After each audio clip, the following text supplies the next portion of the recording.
Fala pessoal, estamos aqui com Jus Locus Cast, o seu podcast semanal. Antes de começar, vamos dar alguns recadinhos. Sigam a gente nas nossas redes sociais, no Instagram, @JusLocusCast, no YouTube também, Jus Locus Cast, e agora também no Spotify, Jus Locus Cast, mas separado, né? É isso mesmo, o link está aqui na descrição. Também não se esqueça de se inscrever se você ainda não foi inscrito, né? Deixa o seu like, compartilhe se você gostou desse podcast, vai ser bem bacana, né?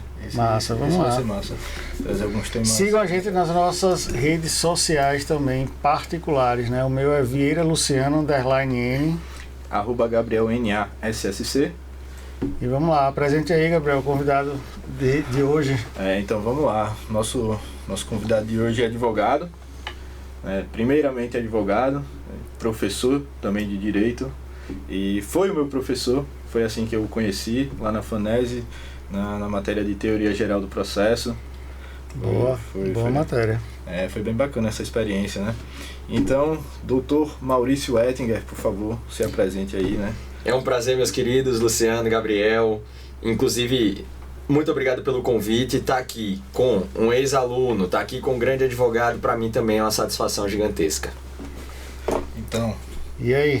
Vamos começar um pouquinho aí. Vamos Eu nessa. sei um pouco da história, né, do Dr. Maurício, mas vamos ouvir dele, a história dele aí na advocacia, como ele começou, e seguir para alguns outros temas que são pulsantes para a gente que está no meio, né, da advocacia. Sim. Maurício é daqui de Sergipe mesmo? Sou daqui, natural de Aracaju, nascido e criado e aqui em criado Aracaju. aqui, nordestino. Que bom. E Mas diga aí, Maurício, como é que você chegou aí na advocacia, né? Como é que o direito chegou na sua vida? O direito chegou na minha vida de uma maneira bem interessante, Luciano. Inclusive, eu sempre digo que o que eu tenho na minha carreira hoje é uma consequência da forma como o direito entrou na minha vida.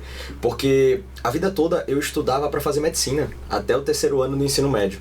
Só que eu estudava para fazer medicina porque, como eu sempre estudei muito, minha família fazia uma grande pressão para que eu fizesse medicina, que era o curso considerado o curso.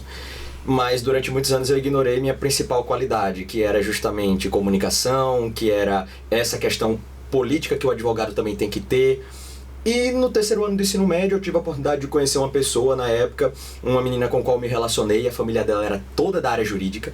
Sim. E eu tive a oportunidade de entrar num escritório de advocacia no 3º ano do ensino médio, às vésperas do vestibular.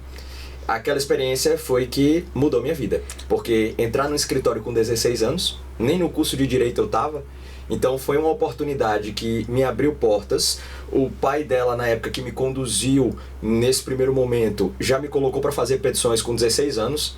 Fatos das petições, eu comecei ali devagarzinho, fazendo relatório. E quando eu fui ver, eu entrei no curso de Direito já altamente recheado de uma bagagem jurídica desde os 6 últimos meses do ensino médio. Dali pra frente foi um foco total na advocacia, porque desde o primeiro momento eu me identifiquei muito em ser advogado. E em ser, não em estar. De fato, a advocacia exige isso da gente. É isso que eu ia perguntar, né? Porque você falou que com 16 anos, ali terminando o ensino médio, já estava no escritório. Então não passou pela sua cabeça nenhuma outra carreira dentro do direito, né? Não, de forma nenhuma, porque quando eu desisti da medicina, lembro inclusive como se fosse hoje. Cheguei em casa, minha mãe estava sentada no sofá e eu disse pra ela: mãe, resolvi fazer direito. Ela olhou pra mim, desligou a televisão e passou, depois disso, uma semana sem falar comigo dentro de casa. Eu não tinha café da manhã, não tinha nada. Ela me ignorou completamente por uma semana. Então, quando eu decidi realmente fazer direito por ter tido essa oportunidade, eu eliminei qualquer outra oportunidade que não fosse a advocacia. Com exceção da docência, porque é algo que eu amo profundamente. E é complementar, né? Complementar, exato. Não me impediria de ser advogado. Sim. Foi interessante quando você falou primeiramente advogado, porque de fato tem gente que prefere se anunciar primeiramente como professor. Eu não. Eu prefiro de fato dizer que eu sou advogado e também sou professor. Que a advocacia para mim é isso, é 24 horas a advocacia. E a advocacia não tem assim, você é advogado só pela manhã, tarde, você não sei. Não tem. Você é advogado 24 horas, Perfeito. 7 dias por semana, 30 dias no mês, né? Não liga e desliga o interruptor, não existe. Não existe esse interruptor. Esse interruptor. Falei, Nem inclusive, existe, naquela palestra que você estava lá sobre isso. Tem muita gente que confunde, Luciano, isso aí. É até uma pauta interessante, porque para pensar. Imagina que você está numa situação com seus amigos aqui, batendo um papo, e você esquece que você é advogado naquela situação, começa a ter opiniões polêmicas, fala muitas bobagens. Então, será que a pessoa ela vai dissociar o Luciano que está comentando aquela bobagem do Luciano advogado? Lógico que não. Sim. E muitos advogados hoje, infelizmente, não percebem isso. E é um atraso na carreira deles. Então, principalmente para você, Gabriel, que vai começar, já foca nisso, porque isso é importante para manter a sua imagem de agora para o futuro. E entender que a opinião polêmica é diferente de posicionamento. Exato.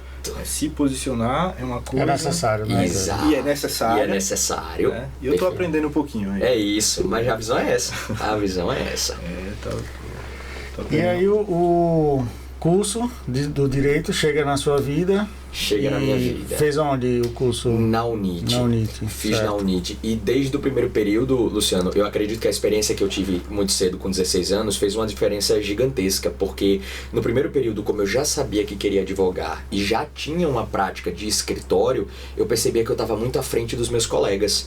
Então eu falei, cara, vou utilizar Sim. isso a meu favor. Sim. Enquanto eles estavam naquela situação de emoção com o curso de direito, cada dia que eu ia para aula, eu entrava sabendo o que eu tinha que fazer para daqui a 5 anos começar minha carreira na frente. Então, enquanto um aperto de mão para alguns alunos era um aperto de mão, para mim era: oi, tudo bem? O que é que você faz da vida? Quem é você? Como você pode me ajudar? Eu busquei extrair dali um interesse do primeiro período, com 17 anos, até o último. Então, para mim, a advocacia, ela surgiu e surge até hoje como uma prioridade que eu não admito colocar nada na frente. Porque a advocacia ela passa muito por uma coisa que eu valorizo muito, né? Que o pessoal chama de network. Isso. Mas eu chamo de amizades mesmo, né? Exato. Eu quando entrei na OAB, eu tinha muito uma visão assim de que o advogado ele é um amigo mesmo, porque parcerias elas existem, né? Sim. Esses contatos, né? Você entende de um assunto, eu entendo de outro, vamos lá, o que é que a gente pode somar aqui, né? Eu passo essa ação para você, você passa essa para mim, cada um tem uma especialidade aí mais ou menos, né? Isso. E fora que o network para cliente, para enfim, para tudo, né? O network eu acho que é uma base, né? Você falou uma coisa interessante, né? E aí eu faço um paralelo com a sua história, né? Sim. Eu demorei um pouco mais do que você a decidir que queria advogar, mas a partir do momento que eu decidi que queria advogar, eu vesti a roupa do advogado. E na faculdade me apresentei de tal forma. Esses apertos de mão que você falou pra mim também teve. Comecei a enxergar de uma maneira totalmente diferente tudo que estava no entorno do meu meio acadêmico. Sim. E isso já abriram algumas portas pra mim. Né? Com certeza. E é isso. E pegando esse seu gancho, Gabriel, muitas pessoas me perguntam: Maurício, o que é que te faz ou o que é que te fez alcançar um resultado mais rápido na carreira? E eu sempre separo duas coisas. Primeiro, a comunicação. De fato, abre portas gigantescas. E segundo, ter escolhido mais cedo. Porque o quanto antes você tem um plano de futuro, uma visão de onde você quer chegar, antes você vai ter atos compatíveis com o objetivo que você quer. Porque enquanto você está na faculdade, 5 anos, migrando de ponta a ponta, sem saber se você quer concurso, sem saber se você quer advogar, você não faz uma coisa nem outra. É diferente você sentar para estudar para um concurso público, Sim. de você sentar para estudar para advocacia. Meu amigo, advogado trampolim, de fato, morre de fome. Essa é uma verdade. O cara que está ali, eu quero concurso público, mas eu vou advogar por enquanto, nunca vai ser o advogado, Luciano, que conquista o que a gente pode conquistar com a advocacia. Porque é aquela pessoa que está ali de passagem. Sim, O concordo. público reconhece isso. Você fala advogado trampolim, explica aí esse termo que você usou aí, eu fiquei na dúvida aqui. Em um dos cursos que eu fiz em São Paulo, quando eu estava no início da minha carreira, eu assisti uma palestra de um dos sócios do Nelson Williams também. Sim. E é uma grande referência para mim, imagino que para o Gabriel também, para você. Nelson Williams, esse sócio dele, ele chega e comenta que os advogados hoje buscam muito o trampolim da advocacia e viram o advogado trampolim, que é aquele advogado que usa a advocacia com algum outro motivo diferente da profissão. É geralmente o concurseiro que precisa de uma fonte de renda entendi. e quer usar a advocacia enquanto não passa no concurso. Entendi. E tem outro até que é mais clássico. É o cara que quer utilizar a advocacia, mas aí ele, por exemplo, é empresário do ramo alimentício, é empresário com... sei lá, um hospital, ele tem outras atividades. Luciano, a verdade é que quando você faz isso e você não foca na advocacia, o seu resultado vai ser muito diferente. Sim. Do advogado que está ali 100% na advocacia. Tudo que você foca funciona melhor, né? Tudo Exato. Que você foca... Exato. Eu enxergo, inclusive, uma dificuldade, né? Porque o processo, apesar da gente estudar na faculdade, o processo bonitinho, quando você vai para a prática, ele tem minúcias que você não estuda na faculdade. Então, vai surgir diversas dificuldades para essa pessoa, né? Tem também o advogado trampolim que ele pega a prática jurídica, né? Para fazer concurso também. Exato. Sim, uns 3 anos, às vezes tem um concurso de juiz. Exatamente. Arriscadíssimo. E hoje já tem outros meios de você fazer isso, né? Sim. Pós-graduação, mestrados, hoje creio que já esteja servindo tudo para essa questão da prática jurídica. Eu vou dizer, isso aí que você trouxe é muito importante, e aí serve para todo mundo que está nos assistindo, porque assim, eu vou falar uma experiência minha. Sim. Eu estudei a minha faculdade inteira, em paralelo tinha uma empresa. Sim. Né?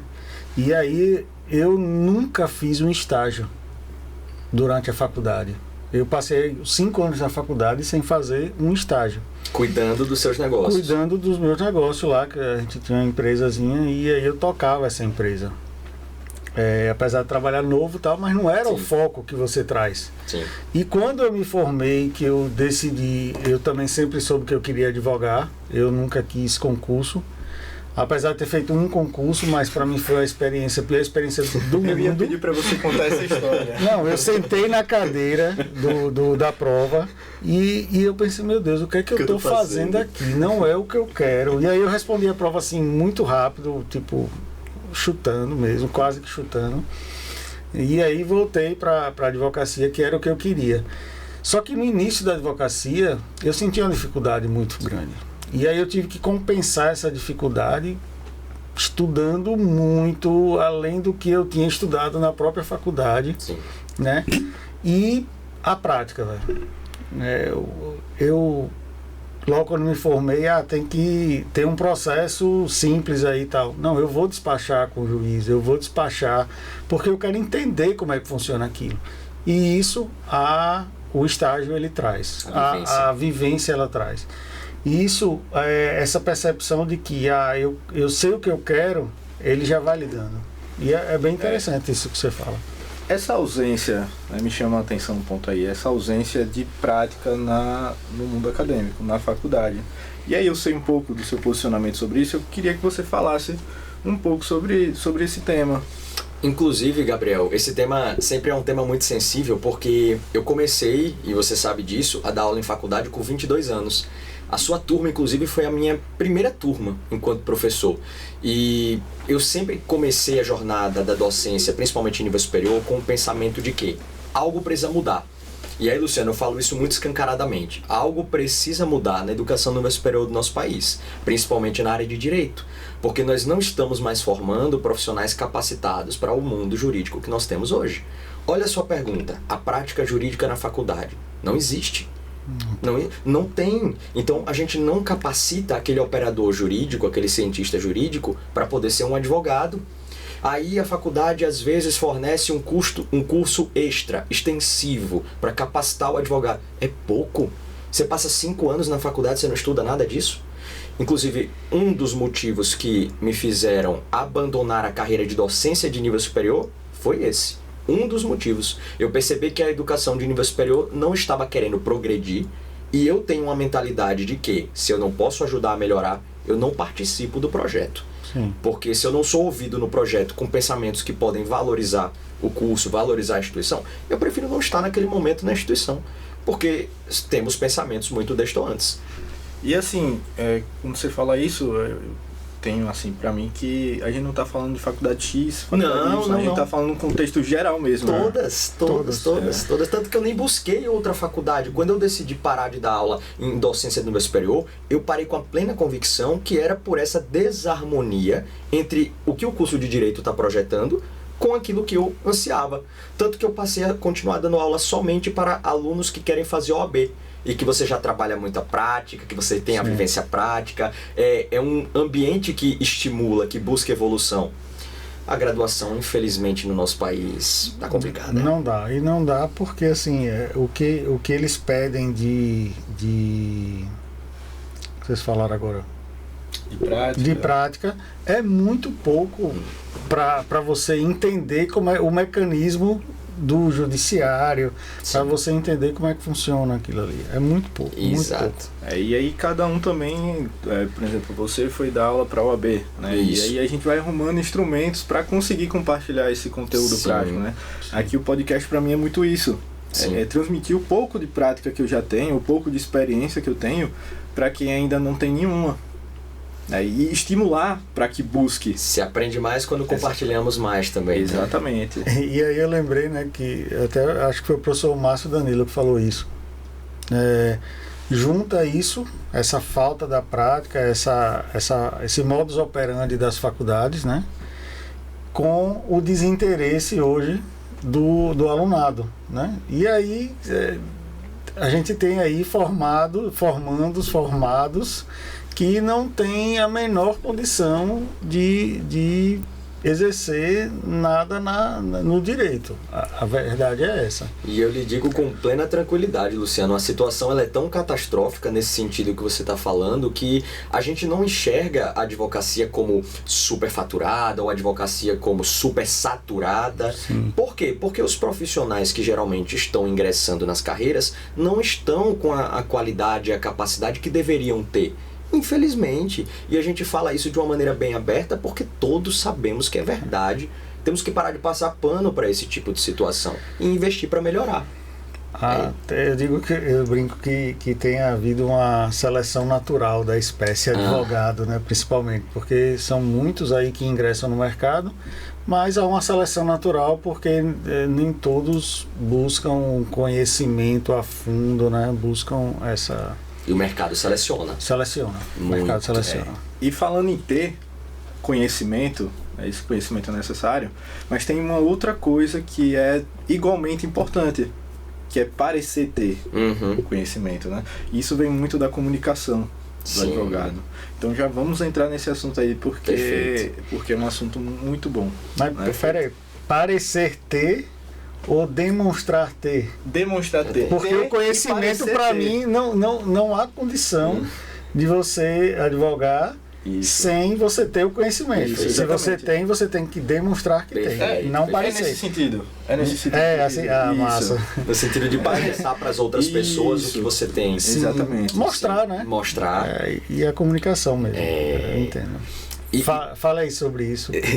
Gabriel e Luciano, esse talvez é o tema que eu mais fiz alavancar na minha carreira.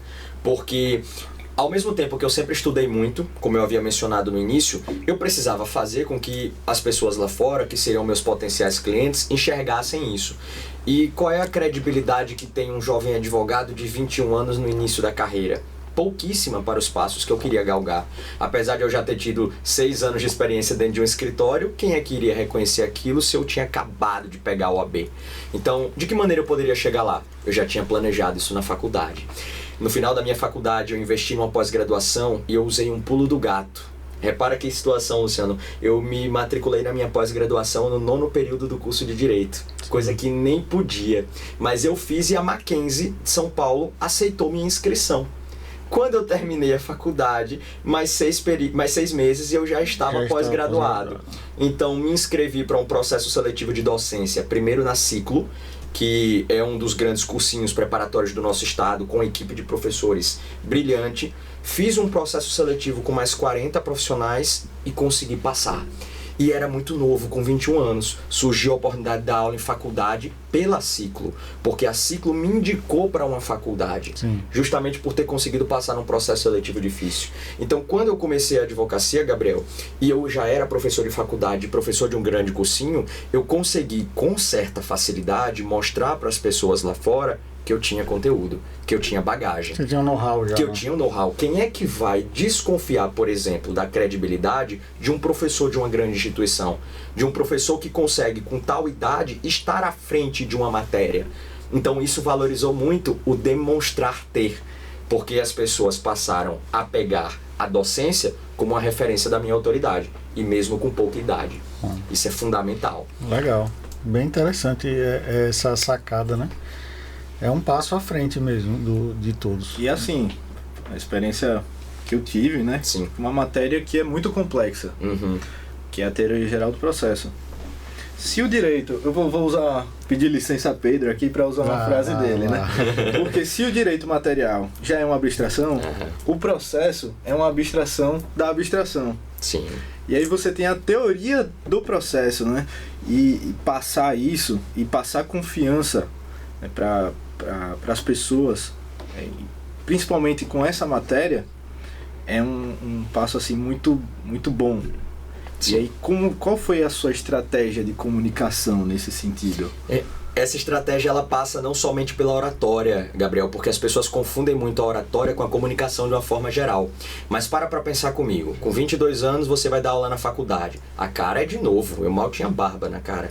Então imagina, você vai dar aula para um monte de pessoa que inclusive pode ser mais velha que você, ter outras graduações. Então a minha comunicação passava do momento que eu entrava na faculdade até o momento que eu saía. Minha rede social, minha vida externa. Eu nunca criei um personagem para isso. O que eu era no off, eu era na faculdade. Então o que eu pensava? Tô chegando para dar aula, sou novo, não tenho cara de velho, então eu tenho que passar autoridade para o pessoal de uma maneira que nunca duvidem disso. Então minha comunicação era postural, que é a comunicação não verbal, é a comunicação de você entender que o aluno que está ali numa disciplina sensível, como é a teoria geral do processo, ele precisa ter do professor uma comunicação clara e precisa, quando ele estiver dando um exemplo, que permita a ele atividades, que ele possa compreender melhor a matéria, e principalmente com um professor que buscasse tratar o aluno de uma maneira mais íntima e direta, para que ele não se sentisse afastado da matéria, mais do que o que a própria matéria já faz ele se afastar. Isso, inclusive, Luciano, é um grande problema que eu enxergo nos professores de graduação de nível superior, porque a gente percebe que às vezes eles se afastam do aluno, e a matéria já gera isso. O professor tem que manter esse contato. Você foi meu aluno, você sabe disso, você percebia a comunicação que eu tinha de maneira direta, que eu gostava tanto de brincar, mas também de cobrar, de puxar a orelha, porque é necessário ter esse equilíbrio dentro de sala de aula. Perfeito, e essa cobrança eu sou testemunha, porque a gente estava na pandemia e a primeira prova, Sim. A gente enviava lá pelo Microsoft Teams, você tinha que colocar o arquivo e enviar. E eu só coloquei o arquivo. E minha prova, vou lavar a roupa suja agora aqui. Eu não tenho nenhum ressentimento disso, muito pelo contrário. E assim, minha prova, modéstia à parte, estava muito bem feita. Foi eu e outra colega que isso acabou acontecendo, né? E pra mim aquilo foi importante também. Aquela firmeza. Dizer, ei, se você perdeu o prazo, se você perdeu o procedimento, você tem uma consequência. Eu tive a oportunidade de fazer a quarta prova. Sim. Mas poderia não ter tido se fosse num processo. Exatamente. Né? Se fosse no processo... Será que o juiz iria perdoar você por ter protocolado às 1h da manhã do dia seguinte? Ou 1 minuto depois de passar da meia-noite? Meu avô dizia que o direito não ampara os que dormem. Exatamente. É uma grande verdade. Exatamente. É uma verdade. E Gabriel, eu juro pra você que eu buscava sempre um equilíbrio muito grande nessa situação, mas eu confesso, isso aí era uma coisa que eu não abria mão, porque como minha experiência tinha começado já em 2013, no final do meu ensino médio, quando eu virei professor, eu já tinha uma boa bagagem. Quando alguém me pergunta, Maurício, oficialmente tem quanto tempo de carreira? Oficialmente, 6 anos, mas cara, eu tô dentro do mundo jurídico desde 2013, então já são 11, porque eu já estava vivendo a advocacia. Quando um aluno me entrega uma prova fora do prazo e que ele já tem um prazo extenso para entregar aquela atividade, eu não posso chegar como docente de nível superior, que é a última linha de corte entre o aluno e a sociedade, e passar a mão na cabeça dele. Não é assim que eu sou o pedagogo na vida dele. Eu tenho que ser pedagogo mostrando, olha cara, você errou, mas vamos buscar outro caminho para você corrigir seu erro. Mas agora, passar a mão na cabeça de um erro tão grave quanto uma prova, não educa ninguém. E eu já falei isso, inclusive, em outro momento, numa outra entrevista, que é exatamente a educação frágil que a gente está construindo. Você mencionou agora há pouco, Luciano. Essa educação frágil de permitir esse tipo de situação, de não estimular o aluno, de não cobrar, de não puxar a orelha quando tem que ser puxado. E vou dizer, viu, o advogado que hoje está guiando aí, né, que sou eu, que está estagiando aqui comigo, né? Agradece isso porque eu sei que ele agora vai pensar 2 vezes quando vê um prazo lá, né, se vai poder postergar ou não, enfim. O compromisso dele é outro. O compromisso é outro. Isso é duro, é importante. É rígido, né? Eu acho que é uma rigidez para o alicerce ser forte e o prédio não cair. Exato. E o que a gente tem visto é o inverso. Sim. Eu tenho visto muito o inverso. Eu não sei vocês dois, mas veja, eu tenho um pensamento, Luciano e Gabriel, que é um pensamento que para mim é muito tradicional. Foi um pensamento que eu herdei desde a época do meu avô e eu o levo pro resto da minha vida. Esse meu pensamento ele é bastante direto. Por exemplo, eu acredito sim que tempos fáceis criam homens frágeis. Boa. E tempos difíceis vão criar homens fortes. Só que essa filosofia ela é bem ampla, porque Sim. você aplica isso do menor interesse na vida até o maior. Como, por exemplo, numa sala de aula, se eu passasse a mão na sua cabeça no momento da sua prova. Será que hoje Luciano teria o advogado que você está se formando? Dificilmente. Dificilmente, porque às vezes é uma experiência frustrante na sua vida que te educa para o futuro. E eu sou rígido ao ponto de dizer, eu não concordo com as formações que estamos tendo hoje no curso de Direito. Os alunos que estão sendo mandados para o mercado de trabalho não é o tipo de aluno que eu gostaria de ver ali atuando, combativo, porque a gente tem perdido essa essência. E assim, tem uma coisa também nisso, porque você falou de frustração. Eu poderia ter lidado de uma forma totalmente diferente com essa frustração. Com esse fato, né? Eu poderia ter ido na coordenação reclamar. Poxa, mas eu coloquei lá o arquivo, eu só não fiz enviar. Poxa, mas a minha prova estava excelente e tal. Não, eu respeitei, porque é a ordem, e é assim que tem que ser. E eu não fiz o que tinha que ser feito. Boa. Entendeu? Essa sua reação, Gabriel, é a reação que eu considero mais ideal para qualquer coisa na vida. Porque não é sobre aquilo que acontece com você. A vida é sobre como você reage ao que acontece com você. E a forma como você reagiu, pode ter certeza que educou o homem que você é hoje. Não tenha dúvida. Não somente como você reagiu à prova, mas como você reage a tudo na sua vida. E ser advogado, você bem sabe, Luciano bem sabe, exige um pacote da pessoa. A pessoa, quando é advogado, ela tem que saber naturalmente de tudo um pouquinho de humanidade, um pouquinho de empreendedorismo, um pouquinho de compromisso. Ela, no mínimo, ela tem que saber um pouco de cada coisa. O advogado é uma bagagem. Um pouco de cada coisa, saber lidar com esses puxões. Eu já tomei alguns aqui no escritório também. Alguns. O sorriso também, você está dizendo isso? Mas olha aí, a roupa suja. Luciano é rígido e exigente. Descobrimos as características. Eu sou. Mas tem que ser, né? Porque o direito não ampara quem dorme, né? Exato. O que eu falei, né? Se perder um prazo, a gente perde um processo por conta de um prazo, né? E é seu cliente, que você tem responsabilidade com ele. Se fizer uma peça que não está bem feita, já tive uma. Já ajeitou. Já tive aí, ó. Puxão. A gente só cobra de quem a gente vê que tem um potencial. Exato. Né? Ninguém vai cobrar, querer tirar leite de pedra. Leite de pedra, não dá, né? Tem que tirar leite da vaca e cobrar de quem tem a dar. Exato. Considero isso. Quando meus estagiários começaram a trabalhar comigo, eu falei para os dois a mesma coisa. Enquanto eu estiver cobrando, brigando com você e exigindo, ache bom, você me serve. No momento que eu parar de me importar com você, de fato você deixou de fazer sentido para o escritório. Porque enquanto eu estou ali cobrando responsabilidade, significa dizer que eu quero educar aquela pessoa. E hoje, tenha certeza, eu coloco minha mão no fogo pelas pessoas que trabalham comigo. Porque depois desses anos, eu escaldei. E de todas as formas possíveis eu transformei aquelas duas pessoas que estão ali comigo diariamente em pessoas que eu me sinto confortável de mandar para o mercado de trabalho. Quando a gente fala de exigência e rigor, eu posso considerar que numa escala de 1 a 5, realmente eu sou nível 5, eu não minto para ninguém. Eu tenho uma exigência muito grande, eu sou muito rigoroso, nunca fiz questão de esconder isso, sou muito sincero com isso aí. Então assim, eu invisto naquilo que eu entendo como visão ideal para a carreira, para a profissão. Nossa. E eu acho interessante até o processo seletivo que você faz para estagiário e como você tem um tratamento com eles, acompanha um pouco. Você já postou até alguma coisa assim no Stories sobre... Depois eu quero dica aí para fazer esse processo aqui, para ver se as pessoas vão se encaixar, né? Até quem já está aqui vai fazer o processo. Isso. Viu, Maurício? Estarei pronto. Já foi o anúncio. Estou pronto. Não, está pronto. Boa. Está pronto. Boa. Eu considero que Gabriel hoje já pode dizer que é advogado, eu considero. Sim. Inclusive eu fiquei um pouco triste hoje contar esse fato aqui, porque eu dei entrada na minha carteira de estagiário da OAB para já poder praticar alguns atos, né? Estar inscrito nos quadros da ordem para praticar alguns outros atos que eu ainda não podia. E aí hoje teve uma sustentação de um processo que eu já vinha acompanhando desde o começo. Sim.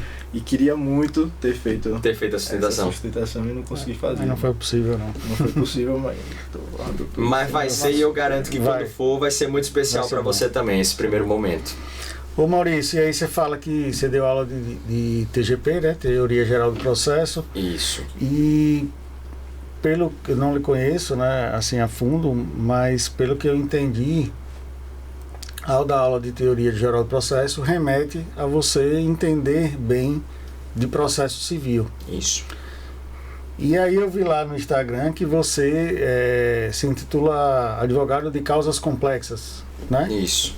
Tem relação com o processo civil? Como é que você vê isso aí? Tem. Primeiro assim, explique pra gente da parte do processo. O que seria causas complexas, né? Porque é importante pra gente, pra quem está nos assistindo, entender um pouco melhor isso, né? Sim. Quando eu comecei a dar aula em faculdade, eu ministrava aula de TGP, processo 1, processo 2, processo 3 e processo 4, que são todas as cadeiras de processo civil. E também ministrei aula de prática jurídica, já na nono, 10º período para o pessoal que estava concluindo a graduação. Quando eu decidi, e não foi nessa época, eu decidi isso de uns 3 anos para cá, mais ou menos, eu decidi trabalhar com processos complexos e litígios coletivos. Eu busquei nichar a minha advocacia para um tipo de processo e um tipo de problema jurídico que eu percebi que nós tínhamos uma carência muito grande aqui no estado de Sergipe. Maurício, o que seriam processos complexos? Eu comecei a me especializar em resolver estratégias jurídicas que outros advogados não resolvem. Sabe aquele tipo de processo, Luciano, que às vezes procura-se um advogado e o advogado fala assim: olha, esse aqui eu não consigo dar jeito. Eu queria aquele caso no meu escritório. Eu queria aquele processo que um advogado às vezes não conseguiu resolver ou que ele se recusou a resolver por qualquer motivo que seja. Eu queria no meu escritório o cliente desesperado, aquele cliente que não sabe a quem procurar com a gravidade do problema dele. Aquele cliente que tem um caso tão influente na vida dele, tão pesado e tão perturbado, que ele precisa de você para organizar a vida dele de uma forma geral. Então, o que é que a gente considera processo complexo? Todo tipo de processo que já passou por algum obstáculo e não enfrentou êxito. Então, todo tipo de causa que alguém já foi desafiado, o cliente já procurou outros advogados e não conseguiu, é o tipo de causa que eu recebo no escritório. Então, quando eu trabalho com esse tipo de processo, eu estou nichando. Por que eu nicharia? Porque quando chega um cliente mais simples de um processo, por exemplo, juizado especial civil, que é uma pequena complexidade, eu passo para outro setor do escritório. Eu monitoro, eu acompanho, mas eu não estou à frente do caso. Então, eu busquei me especializar nessa área. Assim como os litígios coletivos também, que fez parte da minha segunda especialidade. Sim. Já acompanhei, assim, alguns que você postou no Instagram, né? De Sim. ação condominal, acho. Sim. Acho que o direito coletivo, na verdade, ele aparece muito nessa área. Condominial, aparece em disputa de terrenos, a parte imobiliária. Essa, inclusive, a gente conversando mais cedo, antes do próprio podcast, eu cheguei a mencionar isso. Acho que foi pra você, Gabriel. Cheguei a mencionar que eu estava afastado um pouco do Instagram, porque eu recebi um caso coletivo de mais de 100 pessoas que congestionou meu escritório pela dificuldade da demanda. Só a petição inicial tem 136 páginas. É um livro. E não tem uma página repetida. Não tem uma página repetida. Realmente o processo exigia isso. É uma ação com 100 famílias ali interessadas em uma situação. Só a qualificação já vai dar aí. Exatamente, é sempre complicado. Só que na verdade nesse caso já foi bom, porque a gente conseguiu transformar toda a coletividade em uma associação. Então a gente transformou o litígio coletivo. E aí isso toma um tempo considerável. Como é que eu vou trabalhar em outras pequenas demandas, por exemplo, como eu falei agora, tendo que perder, por exemplo, 30 dias só trabalhando naquele processo? Por isso que eu nicho hoje muito bem a minha advocacia. Eu quero trabalhar com processos complexos. Interessante. E assim, vou puxar o gancho de uma fala sua. Você falou, só a petição inicial tinha 136 páginas. Isso. Eu imagino que para ter 136 páginas, as 136 páginas são necessárias. Sim. E é uma crítica que eu vejo algumas pessoas fazendo aos advogados de fazer petições grandes. Uhum. E aí entra uma questão de posicionamento. Certo. Porque o judiciário já dá abarrotado de processo. Entendo. Mas o trabalho do advogado, quando ele faz uma petição grande, é necessário. E ser completo é necessário. É necessário. Exato. E aí a gente tem essa visão em contrapartida, não, mas aí você tem que ser objetivo e tal. Calma, tem casos e casos. Esse caso aqui a gente precisa discorrer 136 páginas. Exato. Esse outro talvez não precise. Exato. Né? Mas tem essa visão, eu acho que atrapalha também um pouco, né? E, às vezes é uma visão do judiciário, talvez, né? Olhando para nós advogados, vou ter que ler aqui 136 páginas. Sim, vai ter que ler, porque é necessário, né? É tudo um equilíbrio, Gabriel, porque, de fato, ninguém gosta de uma pessoa prolixa. Isso é uma verdade natural. Mas, em contrapartida, a gente está lidando com a vida de outras pessoas. Nós não podemos ser negligentes com a vida de outra pessoa. Então, você tem que buscar um equilíbrio entre a objetividade da sua peça e o que é necessário ser dito. Até porque existe técnica jurídica. Será que se eu deixar de fazer um pedido naquele momento daquela peça, o juiz vai passar a mão na minha cabeça quando a parte alegar uma preclusão? Quando a parte alegar que eu não posso mais pedir aquilo ou falar aquilo? Então, quando a gente faz uma peça com 136 páginas, e eu desafiei qualquer pessoa, inclusive do escritório que eu fiz esse teste, eu falei, pega a peça e vê se tem algum pedido repetido. Vê se tem algum parágrafo parecido com o outro. Não tem. Acontece que você tem uma demanda de incorporação imobiliária, com 100 famílias envolvidas no mínimo, e você tem um contrato extenso, cheio de pontos violados. Então é uma rescisão contratual macro, que envolve não só a humanidade das pessoas, mas o direito delas. Como é que você resolve isso em 20 páginas de peça? Em 15 páginas de peça? Não tem como. Então, a gente tem que buscar esse equilíbrio que você falou aí. O judiciário está abarrotado de processo? Sim, mas o correto não seria investirmos para termos mais funcionários ou nós termos que nos adequar a uma mediocridade porque não temos funcionários? A régua tem que vir da onde, né? A gente tem que medir por onde? Por baixo? Exato. Eu entendo assim que a objetividade ela deve existir independente do tamanho da peça. Exato. Certo? A peça dele tem 36 laudas, mas eu tenho, assim, pelo que você está falando, Sim. É uma peça objetiva. Sim. Porque não repete, não fala a mesma coisa de várias formas. Não é ser cansativo. Eu entendo que a peça processual ela tem que ser objetiva, ela não pode ser prolixa. Exato. Sustentação oral, né? Eu fiz uma hoje e objetiva, 3 pontos. Senhores juízes, olhem para esses 3 pontos. E aí deu certo, que bom que deu certo hoje lá, né? Mas é isso, é a objetividade. E eu entendo, na minha visão, não é a régua do judiciário que diz a objetividade, é a sua própria régua que diz, espera aí, eu estou falando a mesma coisa 3 vezes de forma diferente aqui. Isso. Ou eu não estou sabendo me expressar, né? Ou tem algo acontecendo aqui de errado. Exato. É nesse ponto que eu bato, entendeu? O que dita a objetividade não é a quantidade de laudas que vai ter a peça. Perfeito. É o que está escrito nela. Perfeito. Né? E é isso, de fato. E é a necessidade de estar escrito aquilo ali. Foi justamente nesse sentido que eu quis falar. Né? A gente tem esse costume, Gabriel e Luciano, no país de uma forma geral. A gente tem o costume sempre de não conseguir resolver um problema e buscar abaixar a régua, ser medíocre, para chegar até uma conclusão. Sim. Isso já é um problema de mentalidade. Infelizmente, o nosso país, ele até pela maneira como conduz, desde o maternal até o ensino médio, ele constrói a educação escolar de uma forma que a mentalidade do aluno não é a mentalidade de buscar, persistir, solucionar o problema. É a mentalidade de não conseguir por um caminho, buscar outro ou reduzir a régua. A gente não tem essa mentalidade progressiva no nosso país. E é uma mentalidade do brasileiro. Do brasileiro. Não, cara, se você for nos Estados Unidos, por exemplo, você percebe que em tudo que o norte-americano fala, até quem comentou isso foi o professor Cortella uma vez numa palestra, que ele surpreende, porque de um atendente de fast food até um CEO de uma empresa, a mentalidade deles é: eu vou fazer sempre o melhor que eu puder entregar, sim, com as condições que eu tenho para entregar naquele momento. Cortella fala isso o tempo inteiro. E é uma verdade. No nosso país, a gente não aplica isso de jeito nenhum. Sim. De jeito nenhum. Exatamente, né? É a vítima, né? O brasileiro ele é muito vítima, né? É o que você falou, né, do aluno, que ou ele se torna vítima, Exato. né? Ou ele vai pegar aquela situação e crescer com aquilo, né? Exato. E a vítima, ela não... eu ouço sempre, a vítima não prospera. E prosperar não é uma questão financeira, né? É uma questão de prosperar enquanto pessoa, né? A vítima, ela não prospera. Exato. Sai de casa uma pessoa para chorar e a outra para vender lenço todos os dias. Então, escolha estar do lado certo Boa. da moeda. Boa. Essa foi boa. Essa ainda não tinha ouvido. É uma verdade. Vamos gravar aqui, né? No nosso repertório, viu? Pra gente usar. É uma verdade. Vamos anotar.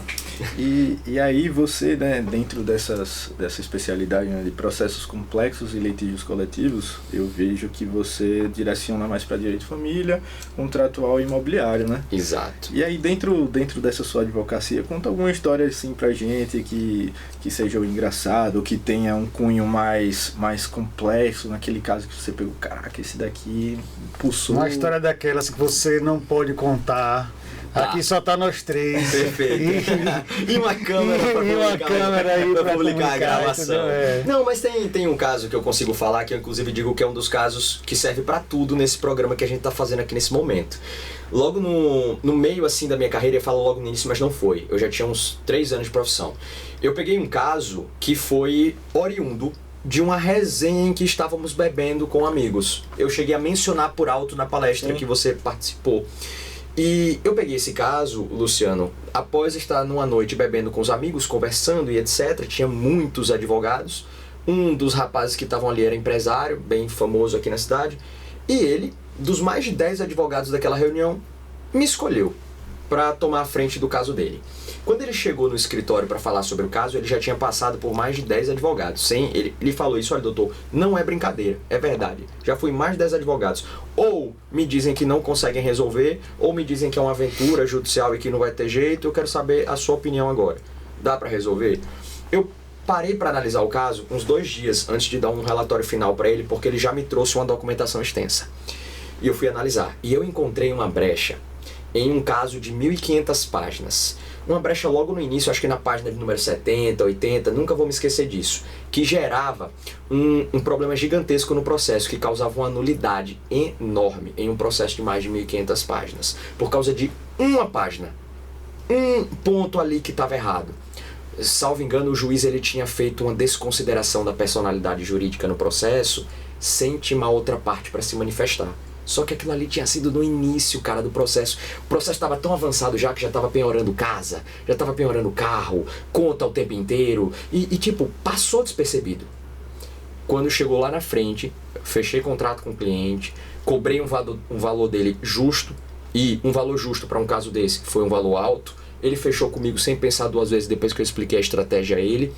E quando a gente juntou a petição no processo, 2 semanas depois saiu a decisão, já dando indícios que acolheria o que foi apresentado. Não deu outra. O juiz deu uma primeira decisão, pedindo para outra parte se manifestar, mas já apontando uma questão de ordem pública, e ele percebeu o erro. E eu desconstituí um processo de 1.500 páginas. Salvei para o cliente aí aproximadamente 3 milhões de reais. Então, esse caso foi o pioneiro para eu começar a entender que o meu nicho era querer fazer o que muitos advogados não fazem, que é ter a atenção que muitos advogados não têm. E por ser uma pessoa perfeccionista, que em determinados momentos eu considero que isso é muito complicado para minha mente, você nunca consegue parar, Luciano, de trabalhar, você fica sempre pensando, eu sou muito detalhista. Sempre buscando algo melhor, né? Sempre buscando algo melhor, isso é cansativo às vezes, cansativo. porque você não consegue parar, desligar o cérebro. Eu sei o que é isso. Então, e por ser assim, eu falei, cara, eu tô fazendo coisa que muita gente não faz. E se eu tô fazendo isso, por que não explorar isso pra minha carreira? Vou começar a adotar essa postura. Então eu comecei a selecionar. Nesse início, Gabriel, eu comecei até a recusar alguns clientes. Tinha cliente que eu falei, olha, eu não vou trabalhar mais com esse tipo de processo. Eu passava para um outro sócio do escritório, passava para outro advogado do escritório, mas eu vou me dedicar a fazer o que outros advogados não fazem. Então, quando alguém me pergunta o que é processo complexo, é isso.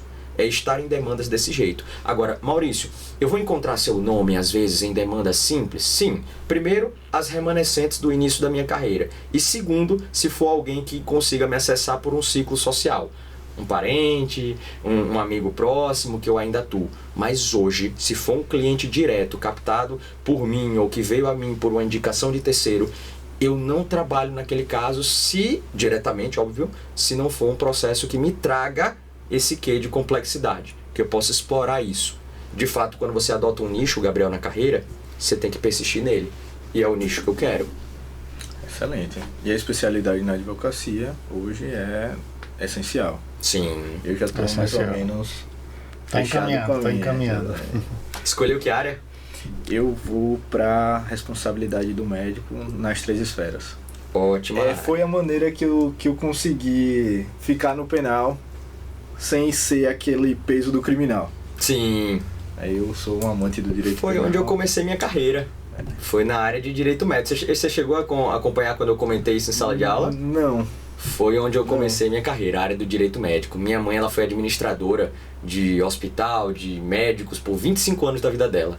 E como eu queria fazer medicina, cara, a vida é assustadoramente surpreendente, né? Eu queria fazer medicina, não deu pra fazer, escolhi direito. E a primeira coisa que me aparece como área profissional para investir, direito médico e a saúde.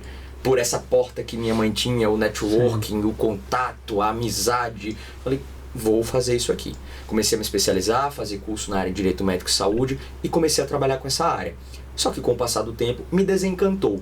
Não foi a área que eu percebi, não, estou 100% identificado. Não, trabalhei bem nessa área, garanti o serviço dos meus clientes, mas não foi algo que não eu mexia queria. Com você, né? Não mexia. Eu queria algo mais desafiador.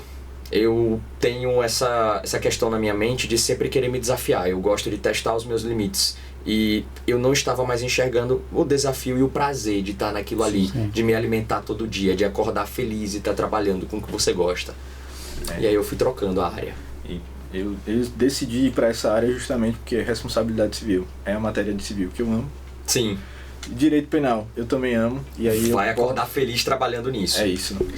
Isso ele não tinha me dito não, da área penal aí, que ele tava, ele tinha falado só da área civil, né? Eu lembro disso aí, que eu lembro que desde a faculdade você gostava. Ele é apaixonado pelo direito penal, só que a gente aqui não tem nenhuma atuação no direito penal. Sim. Toda vez que chega algo da parte, por exemplo, tributária, né, que desemboca no penal, eu faço parceria com advogados aqui, amigos nossos e tal. O penal econômico, né? É? O penal econômico. Exatamente.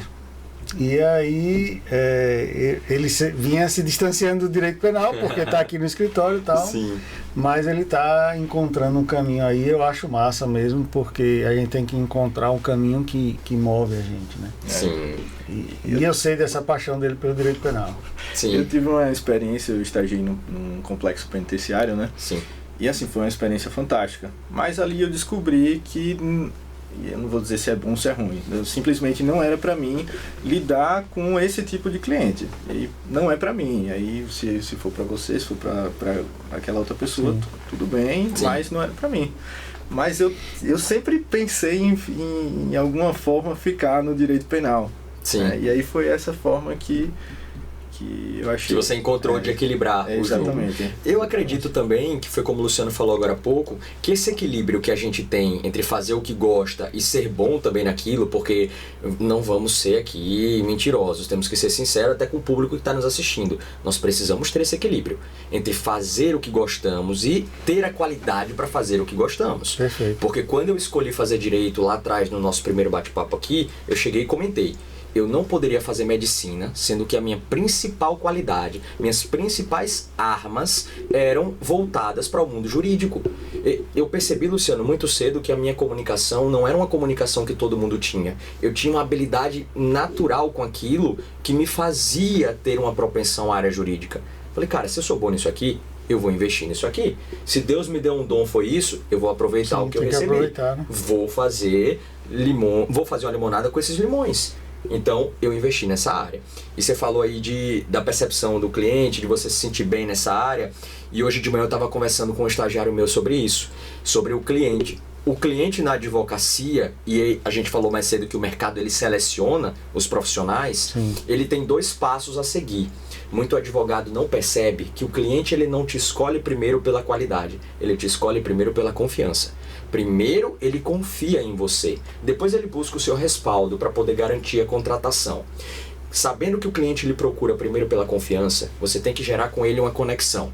Isso na linguagem corporal a gente chama de rapport. É basicamente um sentido de se conectar com o seu cliente. E quando você busca essa conexão com ele, você não está entregando preço, você está entregando valor para o seu cliente. Sim. É diferente. Fazer com que o seu cliente se conecte com você é estabelecer um elo que vai muito além da sua qualidade profissional. E quando você faz isso, você fecha contratos. Quando você não se conecta com ele, ele até vai te escutar, ele até vai ver a sua qualidade, mas ele vai sair do seu escritório e você não vai conseguir angariá-lo como cliente. E é interessante você falar isso, né? Eu tenho um cliente aqui que a gente faz a área empresarial dele, que é nosso nicho aqui no escritório, é a área empresarial. E aí ele teve um problema junto à Secretaria de Meio Ambiente, um problema ambiental. E esse cara não teve jeito dele fazer com outro advogado. Eu queria indicar outro advogado a ele, especialista na área. Ele disse, não, eu quero fazer com você aqui no escritório. E aí terminou que eu tive que me debruçar sobre o assunto, estudar tal, para fazer esse processo dele. E aí é muito por conta disso, né? Dessa coisa dessa ligação que você cria com o cliente, né? Da confiança, né? A Exato. Confiança é um ponto bem importante na advocacia. Exatamente. E essa ligação com o cliente, uma vez construída, quando você mantém com a qualidade, porque ele até vem pela confiança, mas você só mantém o cliente pela qualidade. Isso é um fato inegável. Ô Maurício, teve um ponto aí em cima disso que a gente pulou aqui e eu queria falar porque Sim. me chamou a atenção. Eu vejo que você é um cara que se veste bem, que você, né, tá aparência boa, tal. Como é que você vê isso em relação à confiança na profissão? Perfeito. Olha que interessante, Luciano. Essa sua pergunta tem duas formas de eu responder. Primeiro, no início da minha carreira, eu não postava no Instagram, por exemplo, muito da minha vida pessoal. Sim. Eu não postava, por exemplo, fotos sem camisa. Hoje, com a carreira mais consolidada, eu me sinto à vontade de postar uma foto sem camisa numa praia, em algo do tipo, no Instagram. Mas eu passei a entender que a minha imagem projetada para o meu cliente, ela partia desde a minha postura, minha vestimenta, eu estar sempre bem arrumado, a maneira como o cliente me enxerga, até o que eu tenho por dentro. A confiança, ela começa partindo de dentro para fora.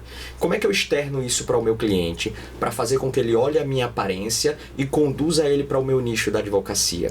Você percebe que eu escolhi processos complexos. O que é que o cliente do processo complexo olha na minha imagem? Se eu tenho respaldo, se eu tenho qualidade, se eu tenho um bom escritório, se eu tenho um bom carro. A gente percebe que esse tipo de leitura que o cliente faz do advogado pesa. Então, quando eu paro para olhar, Maurício, você investe nas suas roupas? Invisto. Você investe no cuidado com o seu corpo? Invisto. Quando o meu cliente está no meu Instagram, ele me vê treinando 5 horas da manhã a primeira vez, eu passo o resto do dia no escritório e ainda treino de novo antes de dormir. Eu vou para a academia 2 vezes por dia. O que é que passa na cabeça do cliente, Gabriel, quando ele percebe que o advogado parece que o dia dele tem 40 horas? Será que ele vai desconfiar que o advogado é dedicado, esforçado, perfeccionista, detalhista? Não vai, cara. Ele vai olhar aquilo ali e vai se perguntar como é que ele faz isso. Como é que ele dá conta de tudo? Porque, cara, quando você abre seu telefone, você acordou 8 horas da manhã, aí você vê lá, 5 horas da manhã o cara já fez 1 hora de academia, de cardio. Pô, como é que ele faz isso? Como é que ele dá conta? Tá dormindo quanto tempo?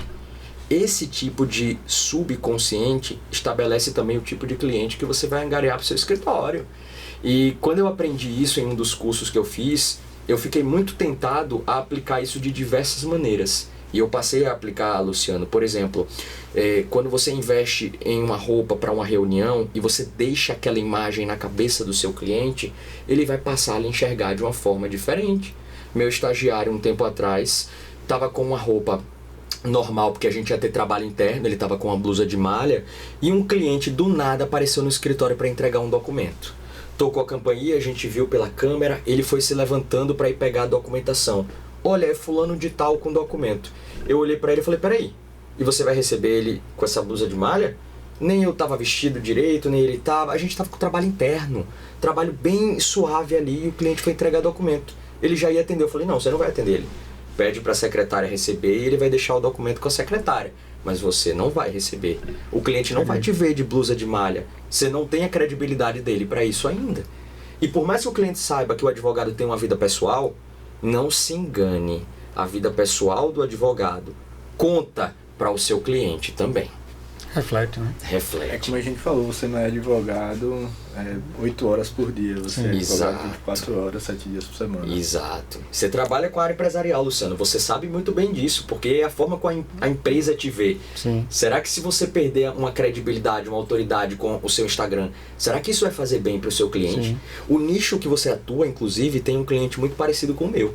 Então, quando a gente estabelece esse padrão para o cliente, nós temos que ter cuidado.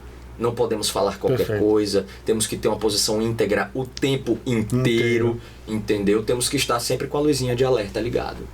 É Perfeitamente. um fato.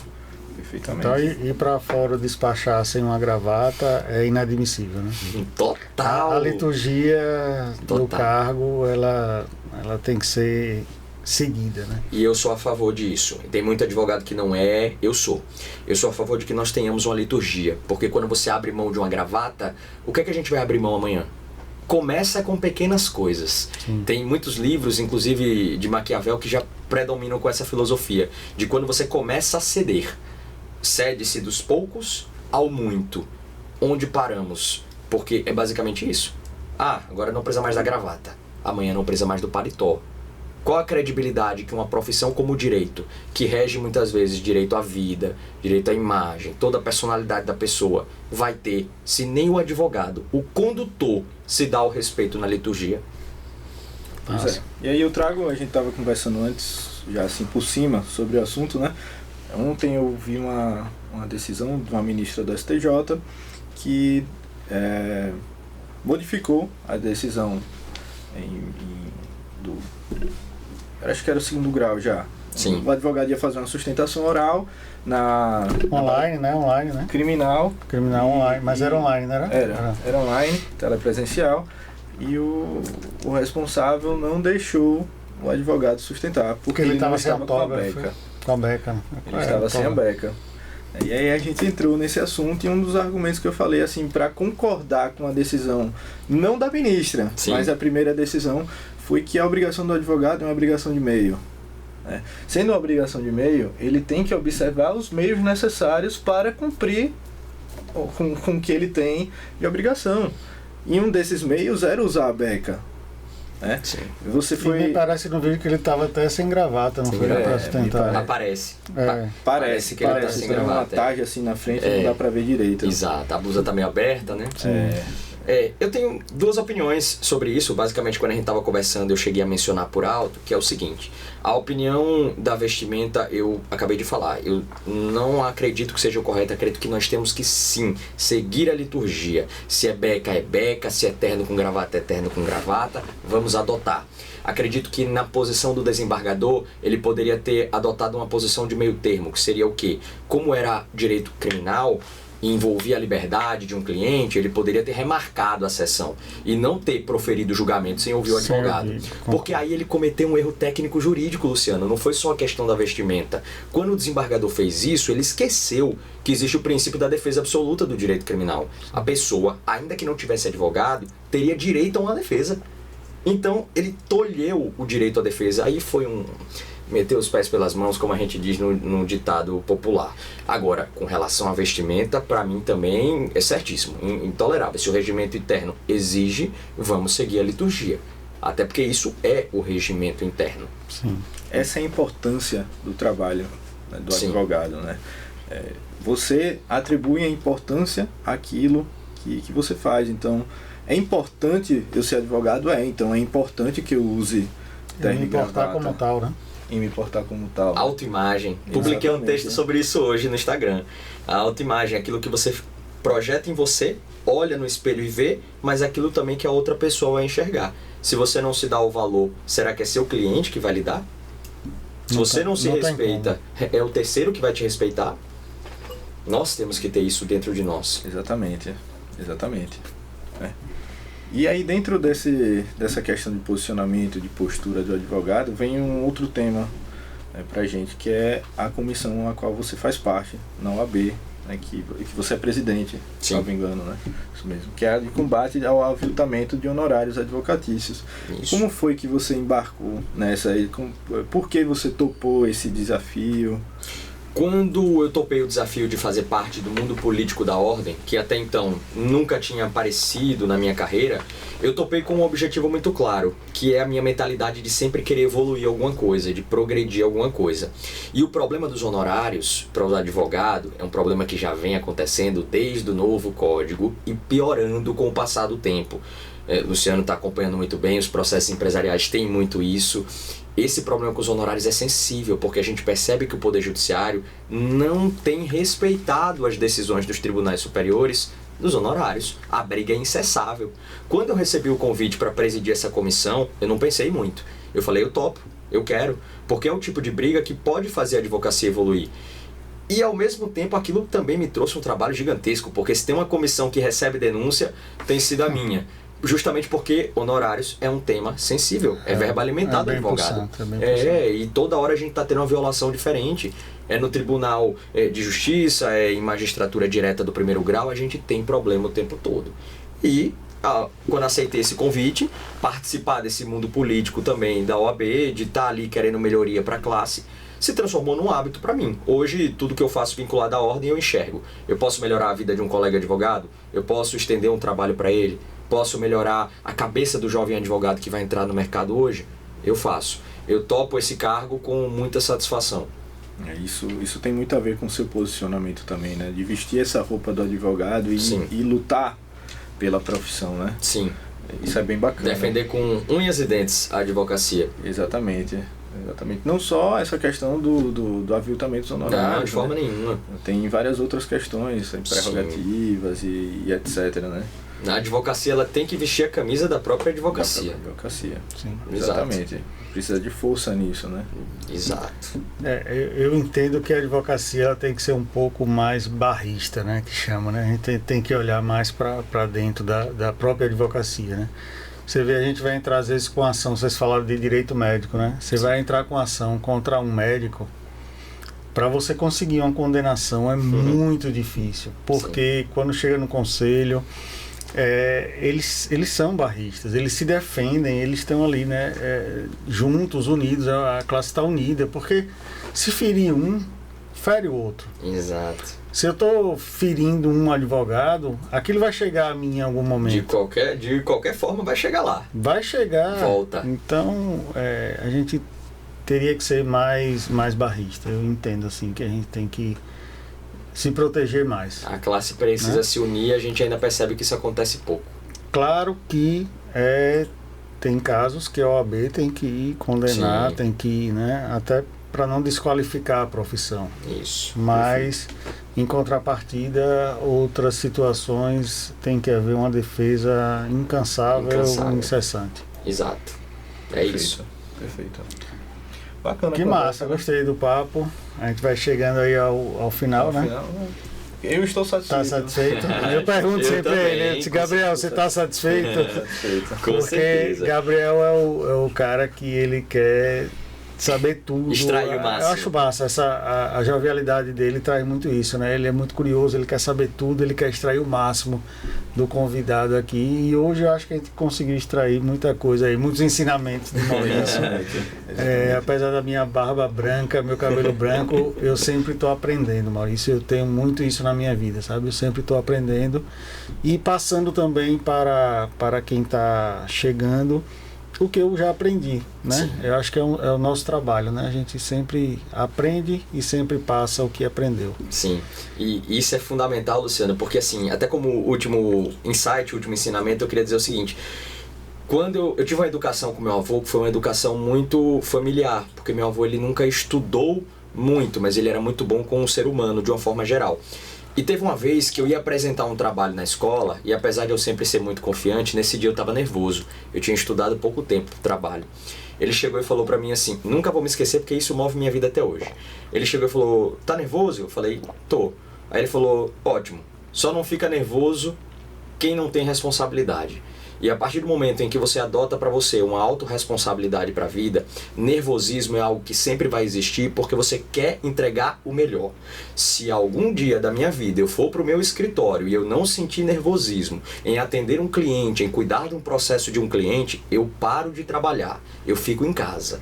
Porque no dia que eu não tiver responsabilidade com o dinheiro de outra pessoa, com a vida de outra pessoa, eu estou na profissão errada. Então, a partir do momento em que você acredita que você pode pegar leve com a advocacia, pegar leve com o seu cliente, você está esquecendo que daquele lado tem a vida dele, tem o dinheiro dele. Muitas vezes é o que a pessoa passou a vida inteira construindo.